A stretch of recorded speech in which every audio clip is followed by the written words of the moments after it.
Hi hello friends, ಎಲ್ಲರಿಗೂ ನಮಸ್ಕಾರಗಳು. ಎಲ್ಲರೂ ಹೇಗಿದ್ದೀರಾ? ಐ ಹೋಪ್ ಎಲ್ಲರೂ ಚೆನ್ನಾಗಿದ್ದೀರಾ ಅಂತ ಅಂದ್ಕೊಂಡು ಇವತ್ತಿನ ಕತೆ ಸ್ಟಾರ್ಟ್ ಮಾಡ್ತಾ ಇದ್ದೀನಿ. ಇಷ್ಟವಿಲ್ಲದ ಮದುವೆ ಭಾಗ 3. ಅಂಜಲಿಯ ಪೂರ್ತಿ ಹೆಸರು ಅಂಜಲಿ ದಾಮೋದರ್ ಎಂದ ಗಂಗಾಧರ್ ಮಾತಿಗೆ ಎಲ್ಲರೂ ಆಘಾತದಲ್ಲಿದ್ದರೆ ಪ್ರತಾಪ್ ತೊದಲುತ್ತಲೇ, ಅಂದರೆ ಅತ್ತಿಗೆಯ ಅಣ್ಣ ದಾಮೋದರ್ ಎಂದು ಆಶ್ಚರ್ಯದಲ್ಲಿ ಕೇಳಿದರೆ, ಹೌದೆಂದು ತಲೆಯಾಡಿಸಿದ ಅಣ್ಣನನ್ನು ನೋಡಿ, ಅತ್ತಿಗೆಯ ಇನ್ನೊಬ್ಬ ಅಣ್ಣ ದಿನೇಶ್ ನಿಮ್ಮನ್ನು ಶೂಟ್ ಮಾಡಲು ಬಂದಾಗ ಅವನು ಹಿಡಿದಿದ್ದ ರಿವಾಲ್ವರ್ಗೆ ಅಡ್ಡ ಬಂದು ನಿಮಗೆ ಹಾರಿಸಿದ ಗುಂಡು ತಡೆದರಲ್ವಾ, ಆ ದಾಮೋದರ್ ಮಗಳ ಇವಳು ಎಂದವರ ಕಣ್ಣೆದುರು ಅಂದು ನಡೆದ ಘಟನೆ ಸರಿದು ಹೋಗಿತ್ತು. ಹೌದು ಪ್ರತು, ಅದೇ ದಾಮೋದರ್ ಮತ್ತು ಕಲ್ಯಾಣಿಯವರ ಮಗಳೇ ಈ ಅಂಜಲಿ ಎಂದರೆ ಯಾವುದೇ ಭಾವನೆ ತೋರದೆ ಅಲ್ಲೇ ನಿಂತಿದ್ದ ಅಂಜಲಿ ಹತ್ತಿರ ಹೋಗಿ, ಕಂದ, ನೀನು ದಾಮು ಮಗಳಾ? ನಮ್ಮ ಮನೆಯ ದೀಪವನ್ನು ಉಳಿಸಿದ ದೇವರು ಕಣಮ್ಮ ಅವನು. ಅತ್ತಿಗೆಯ ಆಯ್ಕೆ ಸರಿಯಾಗಿದೆ ಎಂದವರು. ವಯಸ್ಸಲ್ಲಿ ನಮ್ಮ ಮಗನಿಗಿಂತ ದೊಡ್ಡವಳು. ಯಾವ ಜಾತಿ ಯಾವ ಕುಲವೋ, ನಮ್ಮ ಕೈ ಕೆಳಗಡೆ ಕೆಲಸ ಮಾಡುವ ಹುಡುಗಿ ಬೇರೆ. ನಮ್ಮ ಜೀವನಿಗೆ ಇವಳಿಗಿಂತ ಒಳ್ಳೆ ಹುಡುಗಿ ಸಿಗುತ್ತಿತ್ತು. ಅಣ್ಣ ನಿಜಕ್ಕೂ ಗಡಿಬಿಡಿ ಮಾಡಿ ಮಗನ ಜೀವನ ಹಾಳು ಮಾಡಿದ ಎಂದೆಲ್ಲ ಯೋಚಿಸಿದ್ದ ನಾಲ್ವರಿಗೂ ನಿಜ ತಿಳಿದ ಮೇಲೆ ತಮ್ಮ ಆಲೋಚನೆಗಳ ಮೇಲೆ ಅವರಿಗೆ ಅಸಹ್ಯ ಹುಟ್ಟಿತು. ಅಂಜಲಿಯನ್ನು ಬಾಚಿ ತಬ್ಬಿದ ವನಿತಾ ಅವಳ ಹಣೆಗೊಂದು ಮುತ್ತನ್ನಿಟ್ಟು, ಭಾವ, ಇವಳು ಅಕ್ಕನ ಅಚ್ಚು ಆಗಿದ್ದಾಳೆ. ಹಳೆಯ ಆಲ್ಬಮ್ನಿಂದ ಅಕ್ಕನ ಹರೆಯದ ಫೋಟೋ ನೋಡಿದರೆ ಹೀಗೆ ಕಾಣ್ತಾರಲ್ವಾ ಅವರು. ಒಂದು ಕ್ಷಣ ನಿನ್ನ ಬಗ್ಗೆ ಏನೇನೋ ಅಂದುಕೊಂಡೆವು ಮಗಳೇ, ಕ್ಷಮಿಸಿಬಿಡು ನಮ್ಮನ್ನ ಅಂತ ಹೇಳಿ ಪುನಃ ಅವಳನ್ನು ತಬ್ಬಿ ಕಣ್ಣೀರಾಕಿದವರು ತಕ್ಷಣ ಏನೋ ನೆನಪಾದಂತೆ ಅವಳಿಂದ ದೂರ ಸರಿದು, ಭಾವ, ಕಲ್ಯಾಣಿಯವರು ಎಲ್ಲಿ? ಮಗು, ನಿಮ್ಮಮ್ಮ ಎಲ್ಲಿ? ಹಾಗೆಯೇ ನಿನಗೊಬ್ಬಳು ತಂಗಿ ಇದ್ದಾಳಲ್ಲ, ಅವಳೆಲ್ಲಿ? ಎಂದು ಕೇಳಿದರೆ, ದಾಮೋದರ್ ತೀರಿಕೊಂಡ ಮೇಲೆ ಕಲ್ಯಾಣಿ ತಮ್ಮ ತವರಿಗೆ ಹೋಗಿ ಅಣ್ಣಂದಿರ ಜೊತೆಗಿದ್ದಾರೆ. ದೊಡ್ಡ ಮಗಳು ಅಂಜಲಿ ನಮ್ಮೆದುರೇ ಇದ್ದಾಳೆ.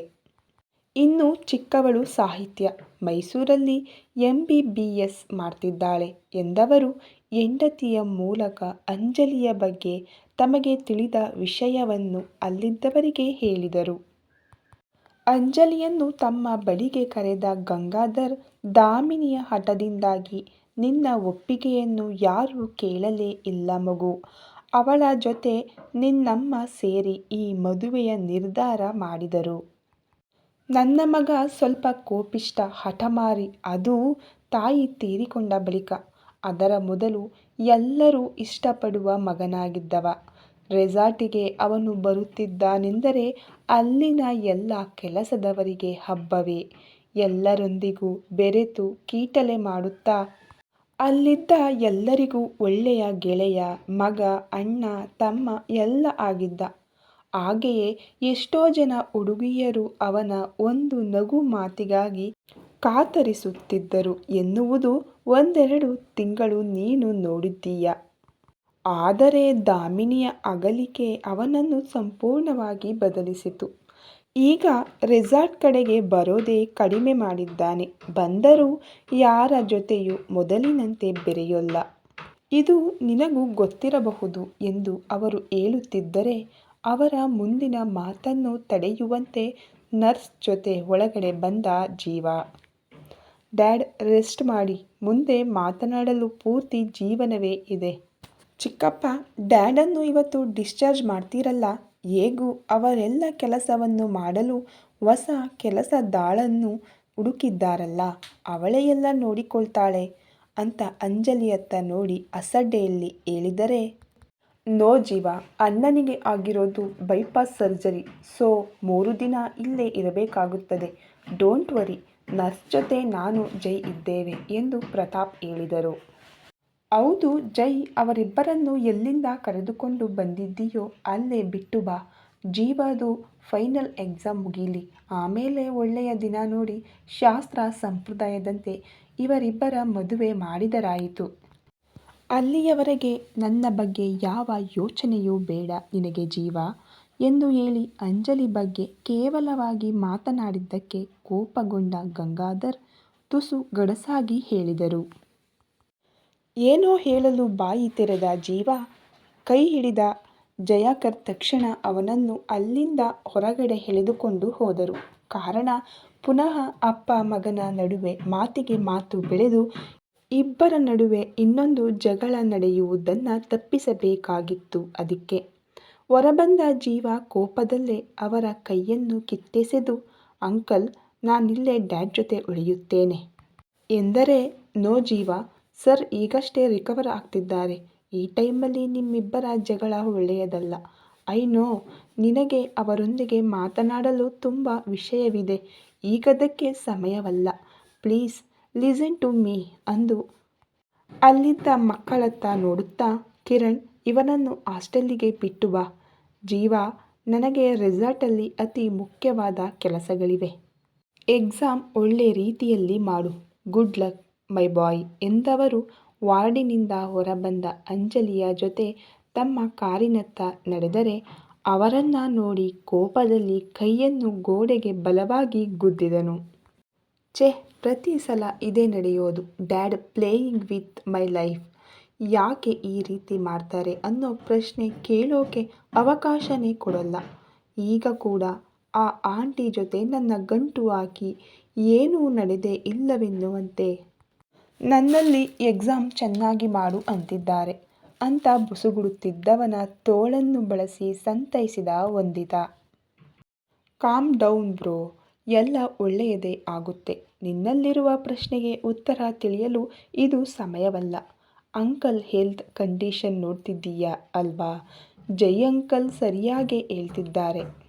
ನೀನು ಇದ್ಯಾವುದರ ಬಗ್ಗೆ ಯೋಚಿಸದೆ ಎಕ್ಸಾಮ್ ಮುಗಿಸು ಎಂದವಳ ಕೈಯನ್ನು ತಳ್ಳಿ, ಸ್ಟಾಪ್ ಇಟ್ ಅಕ್ಕ, ಯೋಚಿಸದೇ ಇರಲು ಆಗಿದ್ದು ಚಿಕ್ಕ ಪುಟ್ಟ ವಿಷಯವಲ್ಲ, ನನ್ನ ಮದುವೆ, ಡ್ಯಾಮೆಟ್ ಅಂದ.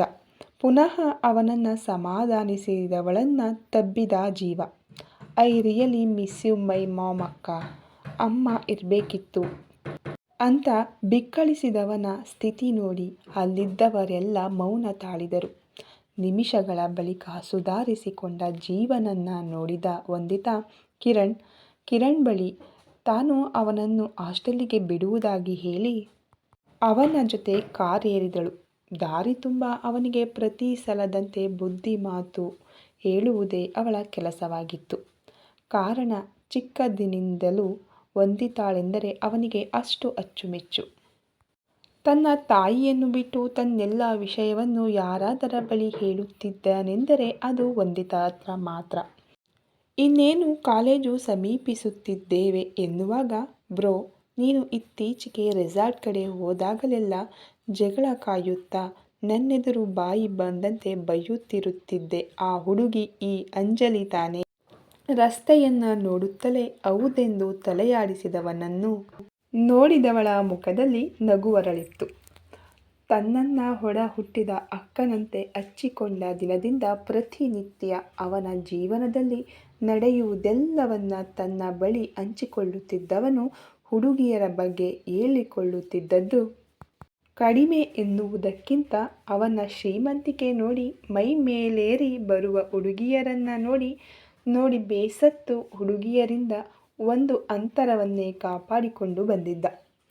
ಅಂತರದಲ್ಲಿ ಅವನು ಮೊದಲ ಬಾರಿ ತನ್ನಲ್ಲಿ ಒಂದು ಹುಡುಗಿಯ ಬಗ್ಗೆ ಹೇಳ್ತಿದ್ದಾನೆ ಎಂದರೆ ಅದು ಅಂಜಲಿ. ಅವಳು ತನಗೆ ನೀಡಿದ ಕೆಲಸಕ್ಕೆ ಬದ್ಧಳಾಗಿದ್ದ ಕಾರಣ ಆಗಾಗ ಜೀವ ಗೆಳೆಯರು ಬಂದು ಹೋದಾಗ ಎಲ್ಲ ಡಿಪಾರ್ಟ್ಮೆಂಟ್ ಕಡೆಯಿಂದಲೂ ಕಂಪ್ಲೇಂಟ್ ಬರುತ್ತಿತ್ತು. ಮುಖ್ಯವಾಗಿ ಅವಳು ಹಾಗೂ ಅವಳ ಗೆಳೆಯರಿದ್ದ ಕಿಚನ್ನಿಂದ.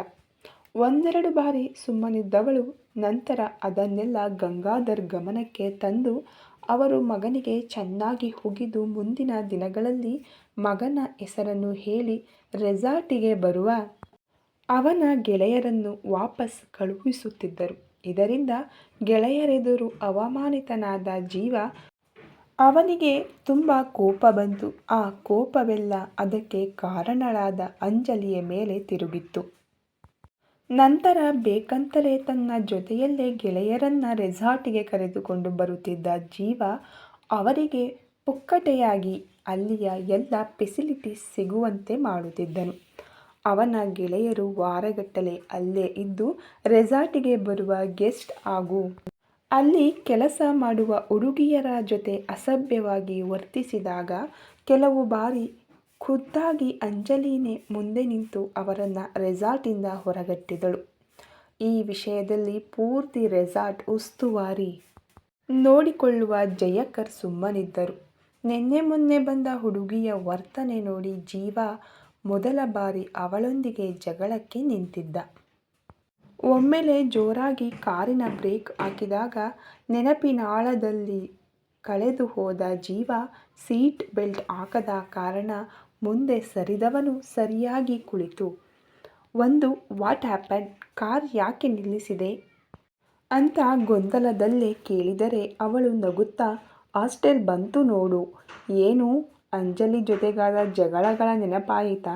ಅದೊಂದು ಬಾಕಿ ಇತ್ತು ನೋಡು ಅಂತ ಹೇಳಿ ಬಾಯ್ ಡ್ಯಾಡ್ ಹೆಲ್ತ್ ಬಗ್ಗೆ ಅಪ್ಡೇಟ್ ಮಾಡ್ತಿರು ಅಂತ ಕಾರಿನ ಡೋರ್ ತೆಗೆಯಲು ಹೋದವನನ್ನ ಯಾಕೆ ನೀನು ದೊಡ್ಡಪ್ಪನಿಗೆ ಕಾಲ್ ಮಾಡಿ ಮಾತಾಡೋದಿಲ್ವಾ ಎಂದವಳ ಮಾತಿಗೆ ನಸುನಕ್ಕು ನೋ, ಎಕ್ಸಾಮ್ ಮುಗಿದ ಮೇಲೆಯೇ ಅವರೊಂದಿಗೆ ಮಾತು, ಇಲ್ಲಾಂದರೆ ಪದೇ ಪದೇ ನಮ್ಮಿಬ್ಬರ ನಡುವೆ ಜಗಳ ಆಗ್ತಾನೆ ಇರುತ್ತೆ. ಎನಿವೇ ಬಾಯ್ ಅಂತ ಕಾರಿನಿಂದ ಇಳಿದವನ ಪಕ್ಕ ಬಂದವಳು, ನೋಡು ಆಗಲೇ ದೊಡ್ಡಪ್ಪನ ಆಸೆಯಂತೆ ನಿನ್ನ ಮದುವೆಯಾಗಿದೆ. ಪುನಃ ಎಂತಹ ಜಗಳ ಅದೆಲ್ಲ ನಿನಗೆ ಗೊತ್ತಾಗೋಲ್ಲ. Take care of dad. ಹಾಗೆಯೇ ಅನಂತ್ ಭಾವನಿಗೆ ನನ್ನ ಕಡೆಯಿಂದ ಒಂದು ಹಾಯ್ ಹೇಳು ಅಂತ ಹೇಳಿ ಅವಳ ಮಾತಿಗೂ ಕಾಯದೆ ಗೇಟ್ ಒಳಗಡೆ ಹೋದನು. ಅವನು ಓದತ್ತಲೇ ನೋಡುತ್ತಾ ನಿಂತ ವಂದಿತಾ, ದೊಡ್ಡಪ್ಪ ಅಂಜಲಿಯನ್ನು ನಿನ್ನ ಹೆಂಡತಿಯಾಗಿ ಯಾಕೆ ಸೆಲೆಕ್ಟ್ ಮಾಡಿದರೆಂದು ಈಗ ಅರ್ಥ ಆಗ್ತಿದೆ ಕಣೋ. ದೊಡ್ಡಮ್ಮ ತೀರಿಕೊಂಡ ಬಳಿಕ ನಿನ್ನ ಲೈಫ್ ದಾರ ಕಡಿದ ಗಾಳಿಪಟದಂತೆ ಆಗಿದೆ. ಹೀಗೆಯೇ ಇದ್ದರೆ ಇನ್ನಷ್ಟು ನಿನ್ನ ಲೈಫನ್ನು ನೀನೇ ಹಾಳು ಮಾಡಿಕೊಳ್ಳುತ್ತಿ ಎಂದು ದೊಡ್ಡಪ್ಪ ನಿನಗೆ ಮದುವೆ ಮಾಡಿಸಿದ್ದು. ಆದಷ್ಟು ಬೇಗ ಅಂಜಲಿ ಕಳೆದು ಹೋದ ಆ ನಗುಮುಖದ ತರಲೆ ಜೀವನನ್ನ ಹುಡುಕಿ ತರಲಿ ಅಂತ ತನ್ನಲ್ಲೇ ಮಾತನಾಡುತ್ತಾ ಮನೆ ತಲುಪಿದಳು. ವಂದಿತಾ ಕಾರು ಹೋದದ್ದನ್ನು ನೋಡಿ ವಾಪಸ್ ಗೇಟ್ ಬಳಿ ಬಂದ ಜೀವ ಸೆಕ್ಯೂರಿಟಿ ತಡೆದರೆ ಅವನತ್ತ 500ರ 3 ನೋಟನ್ನು ಕೊಟ್ಟಾಗ ಗೇಟ್ ತೆರೆಯಿತು. ನಿಮಿಷದಲ್ಲೇ ಅವನೆದುರು ಬಂದು ನಿಂತ ಕಾರನ್ನು ಹತ್ತಿದನು. ಕಾರು ಸ್ವಲ್ಪ ದೂರ ಚಲಿಸಿದರೂ ಮಾತನಾಡದೆ ಸುಮ್ಮನೆ ಕುಳಿತಿರುವವನನ್ನು ನೋಡಿ ಆರ್ ಯು ಓಕೆ ಎಂದವನತ್ತ ನೋಡದೆ ಸೀಟಿಗೆ ಹೊರಗೆ ಕಣ್ಮುಚ್ಚಿ, ನಿನ್ನ ಮನೆ ತಲುಪುವವರೆಗೂ ಏನನ್ನೂ ಕೇಳಬೇಡ. ಹಾಗಲ್ಲ ಕಣೋ, please Manu. I know. Jahnavi ಆಗಲೇ ನಿನಗೆಲ್ಲ ಹೇಳಿದ್ದಾಳೆ, ಅದು ನಿಜ ಕೂಡ. ನಾನು ಹೇಳೋವರೆಗೂ ಏನನ್ನೂ ಕೇಳಬೇಡ ಪ್ಲೀಸ್ ಎಂದವನ ಧ್ವನಿಯಲ್ಲಿದ್ದ ನೋವಿಗೆ ಮುಂದೇನು ಮಾತನಾಡದೆ ಮನು ಕಾರನ್ನು ತನ್ನ ಮನೆಯತ್ತ ಚಲಾಯಿಸಿದನು. ಫ್ರೆಂಡ್ಸ್, ಈ ಕಥೆಗಳೆಲ್ಲ ನಿಮಗೆ ಇಷ್ಟ ಆಗ್ತಾ ಇದ್ದರೆ ಲೈಕ್ ಮಾಡಿ, ಶೇರ್ ಮಾಡಿ, ಕಾಮೆಂಟ್ ಮಾಡಿ, ಹಾಗೆ ಸಬ್ಸ್ಕ್ರೈಬ್ ಮಾಡಿಕೊಂಡು ವಿಡಿಯೋ ನೋಡಿ ನಿಮ್ಮ ಅನಿಸಿಕೆಗಳನ್ನು ಕಾಮೆಂಟ್ ಬಾಕ್ಸಲ್ಲಿ ನಮಗೆ ತಿಳಿಸಿ. Thank you for watching.